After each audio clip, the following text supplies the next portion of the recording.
இது வந்து Wednesday morning எடுத்த மினி விலாக் தான். எனக்கு மட்டும் தான் இப்படிலாம் தோணுமா, இல்லை எல்லாருக்கும் இப்படி தான் தோணுதானே தெரில. ஏன்னா எனக்கு மட்டும் இந்த தலைக்கு குளித்தா கூட இந்த ஒரு முடி கூட தலையிலேருந்து வராத மாதிரி ஃபீல் ஆகும். இந்த எண்ணெய் வச்சுட்டா 10 முடி 15 முடி கையில் மட்டுமே வந்துடும். ஏன்னே சொல்லி தெரில.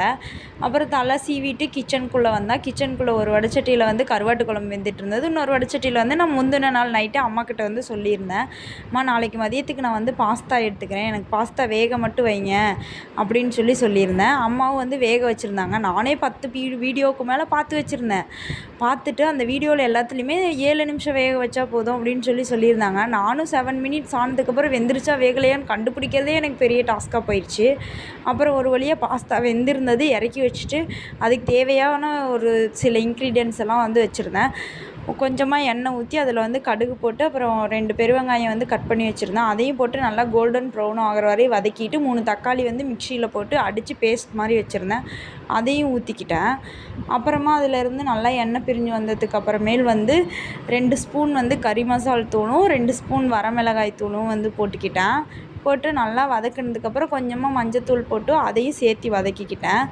உப்பு இல்லைன்னா எப்படி அப்படின்னு சொல்லிட்டு உப்பு போட்டு நல்லா வதக்கிட்டேன். அதுக்கப்புறமேல் வந்து நானே கொஞ்சம் சில்லி ஃப்ளெக்ஸ் வந்து ரெடி பண்ணி வச்சுருந்தேன்.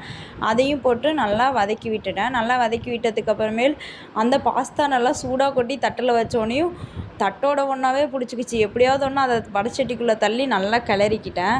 நல்லா கிளறினதுக்கப்புறம் இது நான் செஞ்ச பாஸ்தாவான்னு எனக்கே கொஞ்சம் டவுட்டாக இருந்தது. டேஸ்ட் நல்லா தான் இருந்துச்சு. அப்புறம் என் டிஃபனுக்கும் போட்டு எடுத்துகிட்டு தம்பியோட டிஃபனுக்கும் போட்டு பேக்கெல்லாம் பண்ணி வச்சுட்டு நான் ரெடி ஆகிறதுக்கு கிளம்பிட்டேன். எப்பவும் போடுற க்ரீமெல்லாம் போட்டுட்டு ரெடி ஆகிட்டு இருந்தேன். எனக்கு மட்டும் நான் மட்டும்தான் இப்படிலாம் பண்ணுவேனா, இல்லை எல்லோரும் இப்படி தான் பண்ணுவீங்களான்னு சொல்லி தெரில. எதுக்கு பவுடர் அடிக்கிறனே தெரியாது. அடிச்சுட்டு நானே தொடச்சிடுவேன். இன்றைக்கி வந்து ஒரு பிளாக் வித் சாண்டில் அவுட்ஃபிட் தான் சூஸ் பண்ணியிருந்தேன். அதையும் போட்டு மேலே போய் மாடிக்கு போய் ஒரு விசிட் அடிச்சுட்டு கீழே வந்து அம்மா வச்ச கருவாட்டு குழம்பு ஊற்றி சாப்பிட்டு முடிச்சுட்டு ஆஃபீஸ் கிளம்பிட்டேன்.